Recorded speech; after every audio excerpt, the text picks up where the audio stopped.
1 Samuel capítulo 30, versículo 1, a minha Bíblia diz assim: Quando Davi e seus soldados chegaram a Ziclag, no terceiro dia, os amalequitas tinham atacado a Neguebe e incendiado a cidade de Ziclag. Levaram como prisioneiros todos os que lá estavam, as mulheres, os jovens e os idosos. A ninguém mataram, mas os levaram consigo quando prosseguiram seu caminho. Ao chegarem a Ziclag, Davi e seus soldados encontraram a cidade destruída pelo fogo e viram que suas mulheres, seus filhos e suas filhas tinham sido levadas como prisioneiros. Então Davi e seus soldados choraram em voz alta, até não terem mais força. As duas mulheres de Davi também tinham sido levadas, Ainoã de Jezreel e Abigail de Carmelo, a que fora mulher de Nabal. Davi ficou profundamente angustiado, pois os homens falavam em apedrejá-lo. Todos estavam amargurados por causa de seus filhos e de suas filhas. Davi, porém, fortaleceu-se no Senhor, o seu Deus. Amém? Essa palavra já está na minha mente, no meu coração, já faz algum tempo. Como eu disse para o pastor, já faz 1 ano e 9 meses que eu não ocupo mais o púlpito. E para mim hoje é um desafio, e posso dizer que é um recomeço, porque a gente passa por momentos que o próprio Davi, nesse texto aqui, estava passando, o qual serve de exemplo para mim, serve de exemplo para você, serve de exemplo para a igreja. Eu diria assim que Davi, que é um homem, o próprio Senhor falou que era um homem segundo o seu coração. Davi foi um homem que falhou muito. E nesse período desse acontecimento eu posso dizer que acho que foi o período mais difícil de Davi, porque era o momento que ele estava mais distante do Senhor. Por que ele estava distante? Devido ao conflito que ele tinha com Saul. Saul não desistia de perseguir ele. Saul tinha ciúmes dele, Saul não queria o bem dele, Saul tinha medo, porque ele sabia que Davi iria assumir o seu lugar no trono. E nós sabemos que o poder, ele vicia, né? Todos querem poder. Quer ver como se comporta um ser humano? Dê um poder para ele, dê um cargo para ele, para você ver como é que ele se comporta. E aqui Davi, fugindo de Saul, ele foi para um outro território, para um outro país, para outra cidade, enfim. E lá ele continuou as suas guerras, porque ele era um homem de guerra. Ele atacava as cidades, ele destruía as cidades, ele não poupava ninguém. Ele era um homem sanguinário, o sangue estava nas mãos dele. Nesse momento, eles tinham saído para uma grande missão. O povo, lá onde ele estava, os amalequitas, os filisteus, aliás, eles estavam fazendo uma incursão, estavam fazendo uma guerra contra Saul. E Davi, como estava distante de Israel, estava num povo inimigo de Israel, ele se voluntariou para também ir nessa missão, para também ir nessa guerra, para também ir enfrentar o seu povo, o povo de Israel. Ele só não foi, ele só não guerreou, porque o rei, ou os responsáveis pelo exército lá, dos filisteus,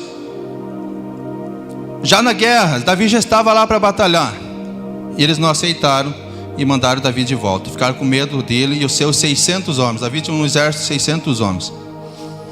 E eu vejo Davi, certamente, aquele homem que gostava de guerrear, aquele homem que queria guerrear, queria conquistar, ele queria poder. Estava no sangue dele isso. Davi volta agora para essa cidade que ele tinha ganhado, onde ele estava asilado. Ele e os seus 600 homens, e 600 homens com suas famílias, suas esposas, seus filhos, seus pais, suas mães, enfim, todos os seus familiares, seus animais, seu gado. Agora Davi volta, é mandado de volta do exército, de uma guerra, a qual nunca tinha acontecido. Ele sempre guerreou, ele sempre enfrentou. Tanto que ele matou o gigante mais famoso da história, que todo mundo conhece. Agora ele volta, cabeça baixa, quem sabe, derrotado, triste, porque mandaram ele de volta, desprezaram ele, desprezaram a coragem que ele tinha. E lá eu vejo Davi vindo com seus homens. Seus cavalos não foram tão rápido como foram, agora estavam voltando devagar, desanimado. E ao longe eles olham e veem uma fumaça subindo. E alguém disse: parece na nossa cidade? Parece igrejinha? O outro disse: não, acho que é Três Coroas, estavam descendo de Gramado para cá.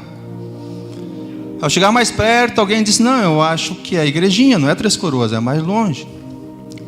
E alguém disse: mas estão fazendo um churrasco lá para nós, vão receber nós com festa, estão preparando. E ao chegar mais perto, alguém disse: mas não tem jeito de ser uma festa, ser churrasco, a gente está vendo fogo, a gente não está vendo nada. Chegaram mais perto da cidade, tomaram o maior susto da sua vida, porque não viram ninguém. As suas casas, as suas tendas, os seus barracos tinham sido consumidos pelo fogo. Era somente aquela fumaça daquelas madeiras que ainda queimavam, e não tinha mais ninguém. E aqui começa o capítulo 31 dizendo, que quando eles chegaram nessa cidade, em Ziclag, eles viram que a cidade estava incendiada. E pior do que isso, seus familiares, a população daquela cidade tinha desaparecido, não tinha mais ninguém ali. Não tinha nem ossos, nem cadáveres. O que será que aconteceu? E naquela hora o desespero, certamente, desses homens foi muito grande, porque eles encontraram a sua cidade destruída pelo fogo. Procuraram as suas mulheres, seus filhos, não viram, não acharam mais ninguém. Nem os cachorros estavam mais, tudo tinham desaparecido. Se fosse na época da igreja atual, eles poderiam dizer: Jesus voltou, foi arrebatamento. Mas eles não esperavam pelo arrebatamento, eles não esperavam por Jesus, porque era um outro tempo da história. E aqui no versículo 4 diz assim: então Davi e seus soldados choraram em alta voz, até não terem mais força. Eu lendo isso hoje tarde, meditando, eu pensei: quem de nós que... Eu já tenho 50 anos, quem sabe 50 para baixo. Quem de nós nunca passou por uma situação de desespero mesmo, de choro, de mais que soluçar? Aquele choro que não tem como expressar. É uma dor muito grande.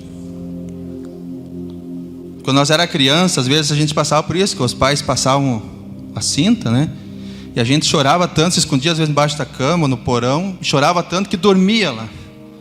Assim, eu procurar, não achavam, às vezes levava horas para achar, estava lá escondido.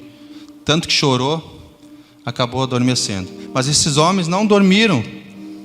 Eles choraram tanto, em alta voz, diz aqui, até não ter mais força, até as forças deles. E eles caíram prostrados no chão, perderam as forças. Já estavam cansados, porque eles vinham de uma viagem longa. Diz aqui os estudiosos de teologia que era em torno de 84 quilômetros eles tinham feito de volta. Chegaram cansados. E agora aquela situação toda acontecendo, a família não estava mais ali. Eles não sabiam mais o que tinha acontecido com seus familiares. E esses homens chorando, desesperados, não sabiam o que fazer. E alguém disse: não, mas espera aí, se tem um culpado nessa situação, é você, Davi. Tu é o cara. Tu que é o nosso líder, tu que sempre nos levou para essas guerras, você sempre nos liderou. Você é o culpado. E tu sabe que a multidão, as pessoas sem rumo, sem direção, eles falam coisas que não sabem, eles tomam decisões às vezes que não gostaria de tomar. E alguém disse: é você mesmo, é Davi. E outro já levantou, passou a mão numa pedra: vamos apedrejar esse cara. E outro também já passou a mão numa pedra, já queriam apedrejar ele. Você é o culpado. Sempre tem que ter um culpado numa situação. Agora, nesse momento, eles achavam que Davi era o culpado. E Davi se defendendo: pera aí, meus irmãos, pera aí, meus amigos, não tenho nada a ver com isso. Eu não sou o culpado disso. Calma, pera aí. Até minhas esposas foram, até os meus filhos foram, todos foram também, estão na mesma situação que vocês. E aqui diz a palavra que Davi, versículo 6, Davi ficou profundamente angustiado, pois os homens falavam em apedrejá-lo. Todos estavam amargurados por causa de seus filhos e suas filhas. Davi, porém, fortaleceu-se no Senhor seu Deus. Alguém disse um dia que quer ver um homem bravo, mexa com seus filhos, mexa com a sua família. Por mais calma que seja, mexa com a sua família, para ver o que acontece.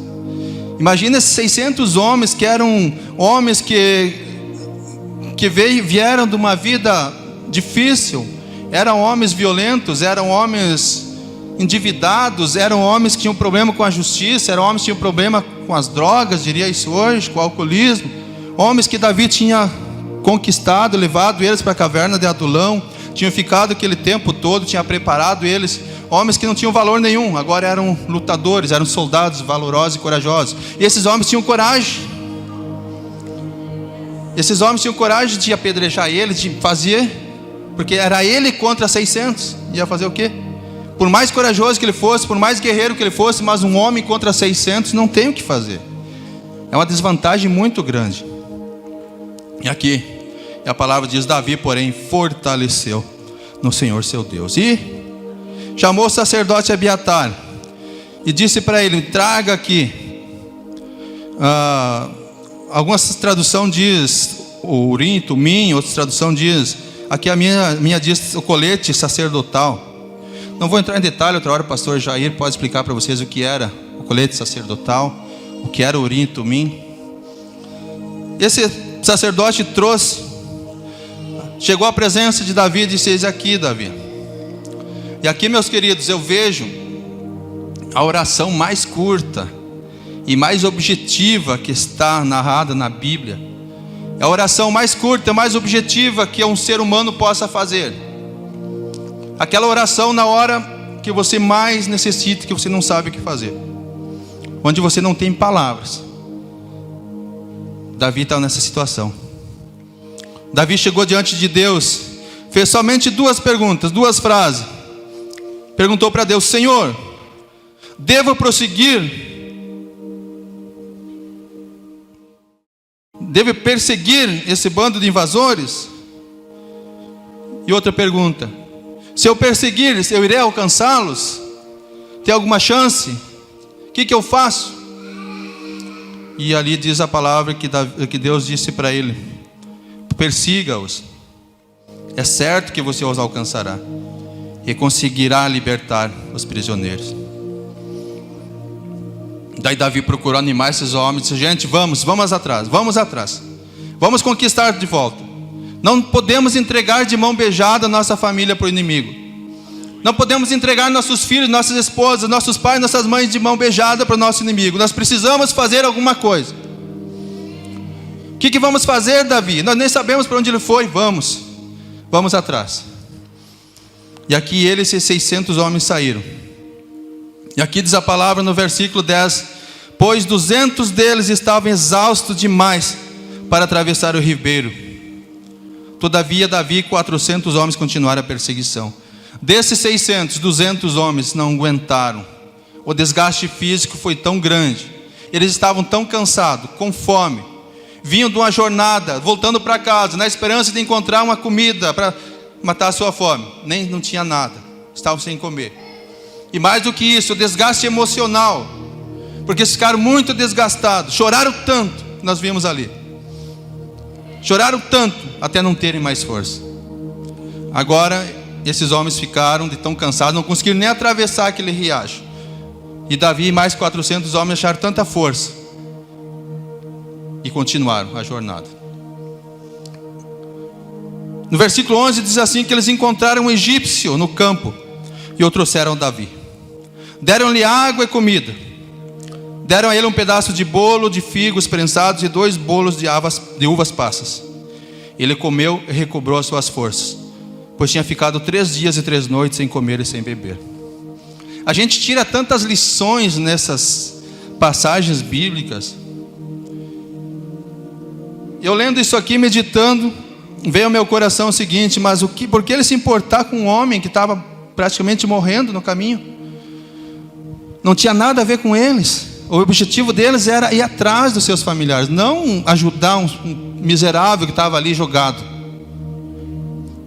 Quando apresentaram a Davi esse homem, Davi disse: não, traz ele aqui, vamos ajudar ele. vamos dar comida para ele. Esse homem está precisando. Deram água, deram comida, ele recobrou suas forças. E Davi foi conversar com ele. Quem é você, rapaz? Por que você está aí? Por que só você está aí? Cadê teus companheiros? Cadê teus amigos? Cadê teu chefe? E ele disse, pois é, eu fui abandonado por eles. Eu fiquei doente. Eles me abandonaram no caminho para me morrer. Porque não tinha mais valor nenhum para eles. E esse homem,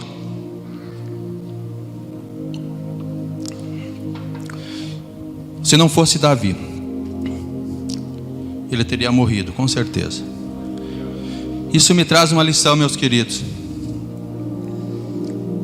Muitas vezes daquela pessoa que nós menos esperamos alguma coisa, é aquela pessoa que é importante, especial na nossa vida, que pode nos ajudar. Quem de vocês nunca foi ajudado por um estranho? Quem de vocês nunca foi ajudado por um ímpio, que nem sequer é da igreja? Quem de vocês não teve, em algum momento da sua vida, foi abençoado por alguém que você nem conhecia? E aqui a palavra nos dá esse exemplo para que nós possamos fazer isso também. Não importa como a pessoa esteja, vamos estender nossas mãos, vamos ajudar, porque essa pessoa pode ser importante para nós.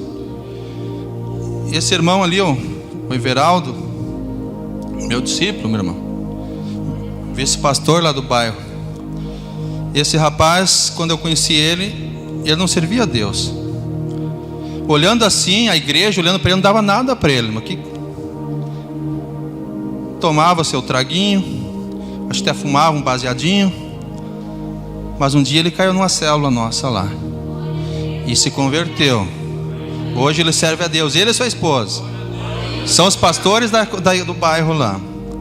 Por quê? Porque nós, a igreja, resolvemos investir alguma coisa neles.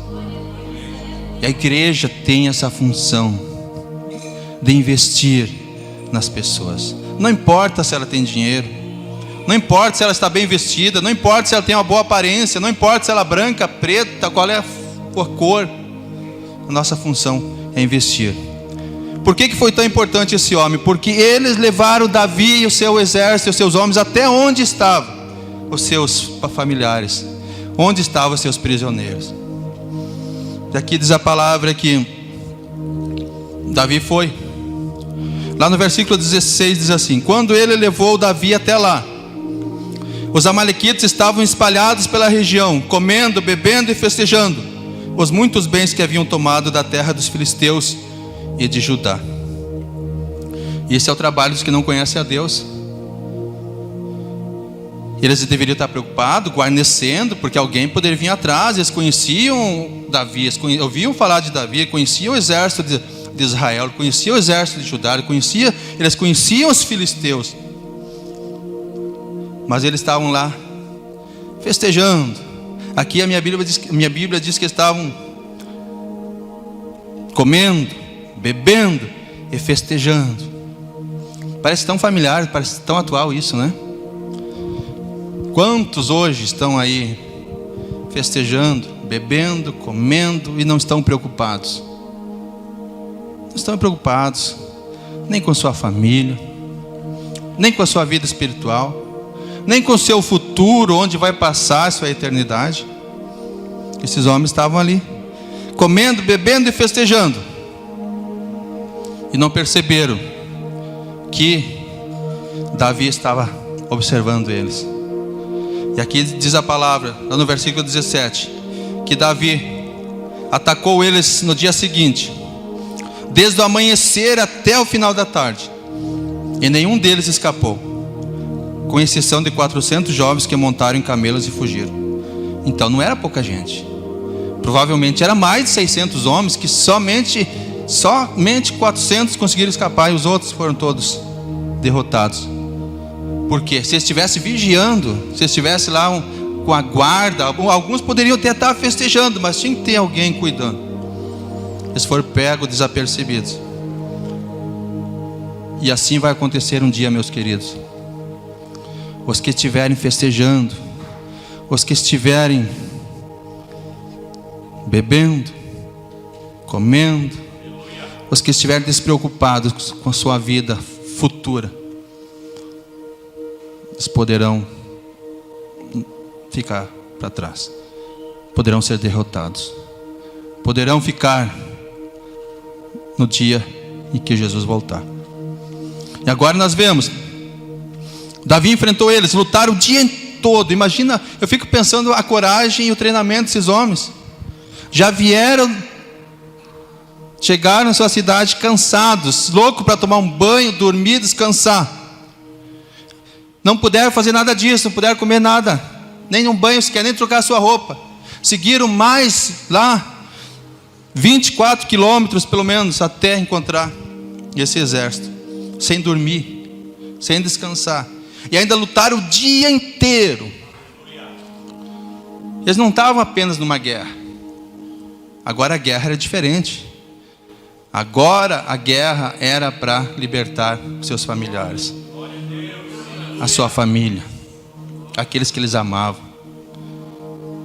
Isso me tocou profundamente, porque o que eu tenho feito, o que eu tenho lutado para libertar a minha família, para ajudar os meus familiares que ainda não servem a Deus, ou estão parados, ou caíram no caminho, ou desanimaram, ou se prostraram. O que nós temos feito? Nós temos lutado? Aqui tem uma mulher que lutou muito, passou por muitas. Ninguém queira passar porque essa mulher passou, e está aí, está firme. Tinha motivos para desanimar, né, Terezinha? Está de pé. Queridos, que essa palavra traga lição para minha e para a tua vida. Não desista. Não desista do teu familiar, não desista dos teus filhos, não desista do teu pai, da tua mãe. Não desista. Lute o quanto você puder. Lute o quanto você puder. Outra lição que eu posso tirar é que quando eles encontraram aquela cidade destruída, Ziclag, queimada pelo fogo, foi o maior motivo de eles lutar, de eles ir atrás dos seus familiares. Porque às vezes é necessário na nossa vida, nossa Ziclag ser destruída. Às vezes é necessário que a nossa Ziclag incendeie e pegue fogo, para que a gente possa acordar, para que a gente possa fazer alguma coisa, para que a gente possa se despertar. Às vezes nós estamos tão acomodados com a situação que nós não reagimos. Vemos a enxurrada da vida levando e nós estamos tranquilos. Meu querido, se você está passando por uma Ziclag destruída, se a tua Ziclag está sendo destruída, lute. Não desista. Não pare de lutar, porque certamente há uma saída. Há uma forma de você reconquistar. Há uma forma de você vencer, não importa a situação que esteja. Não importa como esteja. Foi agora dia 25 de junho, eu olhando, analisando como a vida às vezes tem seus revés, como o ser humano é fraco, é falho, não é nada. Às vezes nós achamos que somos alguma coisa e não somos nada. Somos nada. Não está errado que a Bíblia diz que nós somos como uma folha que o vento leva para lá onde quer. O Jorge é testemunha. Ele estava, no meio-dia, nós estávamos lá, eu estava almoçando, trabalhando e almoçando, e algo trancou na minha garganta, não sei o que. Não sei se foi um pedacinho de osso, alguma coisa. Eu sei que foi assim de repente, e na hora trancou a minha respiração. O Jorge achou, acho que eu estava brincando, né? Ficou olhando. E me faltou a respiração, me engasgou, não consegui mais respirar. E não vou dizer a sorte, porque eu não creio em sorte, mas o Rodrigo estava junto, sentado na outra mesa, ele percebeu aquilo. Ele levantou e me pegou pela barriga, fez aquele procedimento. Se ele não estivesse ali, eu tinha morrido. Questão de 1 minuto. Algo assim, como uma vela mesmo, sabe?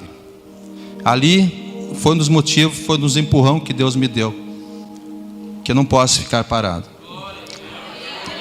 Que tudo que eu passei, o tempo que eu passei, não me desviei, mas dei uma estacionada, dei uma parada. E ali foi um impulso para que eu possa testemunhar, para que eu possa falar, para que eu possa pregar, para que eu possa fazer algo ainda pelo reino. Lute. Não entregue a tua cidade. Não deixe que o inimigo invada a tua cidade. Não deixe que o inimigo invade a tua casa, a tua família, os teus familiares. Mas lute. Davi, nós podemos dizer, mas Davi era um guerreiro, era acostumado com luta, era um homem treinado para a guerra. Mas a nossa guerra não precisa ser física, porque a nossa guerra, como diz a palavra de Deus, não é contra carne e sangue, mas é contra as potestades, contra os males, contra os espíritos que agem no mundo invisível. E essa guerra às vezes é muito difícil de lutar. Às vezes é muito difícil de vencer, mas é possível vencer. É necessário vencer. E você vai vencer, porque há uma certeza, há uma esperança. Essa palavra, quem sabe você já ouviu falar, ouviu pregar muitas vezes, quem sabe já pregou sobre ela também. Quando nessa noite Deus quer trazer a tua lembrança, que não importa o que esteja passando, não importa se você tem chorado, tem perdido as tuas forças tanto chorar, não importa se as pessoas te acusaram, te falaram mal de ti, não te entenderam. Faça como Davi fez. Busque refúgio no Senhor. Fortaleça-se, ou fortaleça-te no Senhor teu Deus. Há momentos, meus queridos, que somente em Deus nós buscamos força. Somente em Deus. Por mais que as pessoas queiram nos ajudar, por mais que as pessoas tenham interesse em nos ajudar, por mais que as pessoas se esforcem muitas vezes em nos ajudar, às vezes não dá resultado nenhum. Somente em Deus. Somente em Deus. Muitos sabem que eu e minha esposa passamos por um momento difícil no nosso casamento. Eu confesso que eu falhei, porque muitas vezes eu deixei minha família de lado. Muitas vezes. Chegou um momento, quando nós completamos 20 anos de casado, eu cheguei e dei um presente para ela, e ela disse: obrigado, mas eu quero me separar. Quer separar? Tudo bem. E por quê? Porque esfriou, não tenho mais amor, não sinto mais amor por ti. Cada um vai tocar a nossa vida. Para mim foi difícil, porque eu sempre preguei a fidelidade, a permanência do casamento, o casamento ser eterno. Tinha uma congregação, tinha irmãos que estavam comigo. Ali foi minha Ziklag incendiada. 9 meses, continuamos na mesma casa, separados, até que eu decidi sair de casa, fui morar sozinho, mas eu não queria desistir. E ali a palavra de Deus começou a falar comigo. As cartas de Paulo começou a falar: simplesmente ame a tua esposa.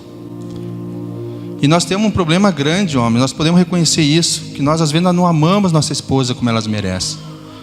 A gente só quer cobrar, a gente só quer exigir, a gente só quer que elas façam algo pela gente, que elas nos sirvam. Mas a palavra diz que é para nós simplesmente amar elas. Ame elas. E se você realmente amar a tua esposa, certamente teu casamento será bem diferente. Só ame, entenda, procure entender. Eu sei que às vezes é difícil. Nós fomos criados rude, bruto, às vezes sem amor, como eu fui. Para mim é muito difícil. Mas eu aprendi a amar ela, a valorizar ela, a dar o devido valor que ela tem. porque ela sempre lutou comigo, sempre foi uma mulher guerreira, batalhadeira, fiel.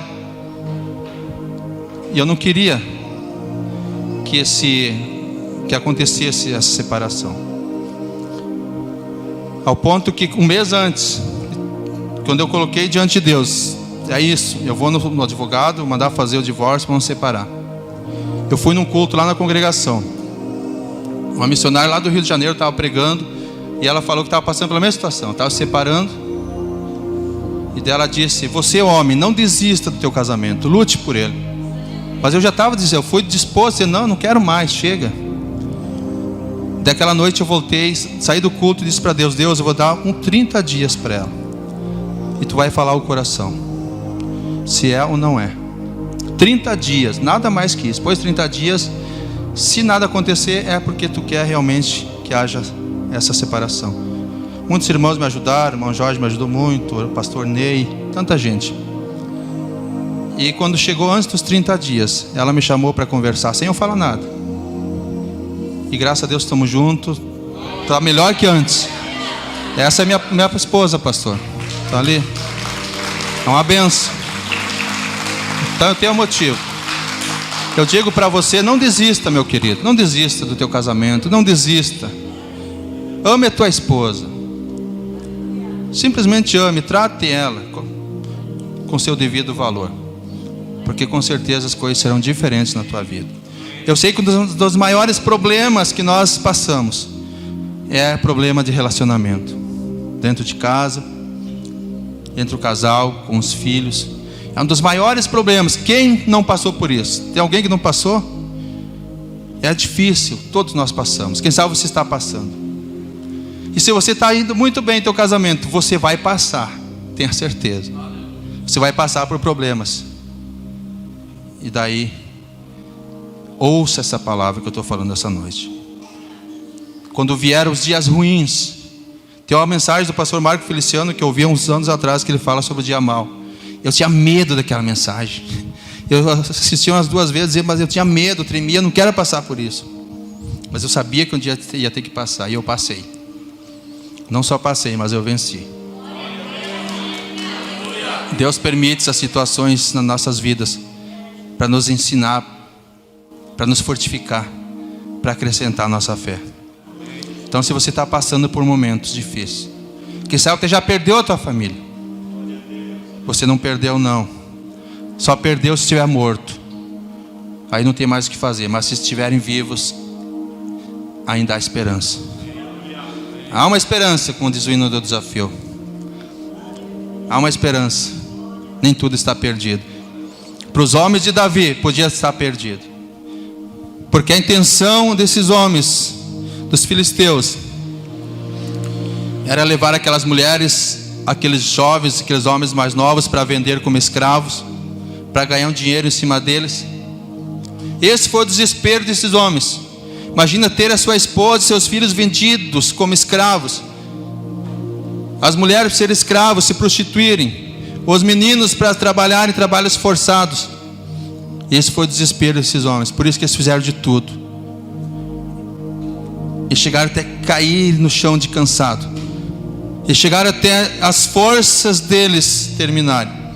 Mas eles não desistiram. E nós não vamos desistir. Tu vai desistir? Tem alguém que vai desistir? Ninguém? Oh, glória. Ninguém vai desistir, pastor. Deus te abençoe.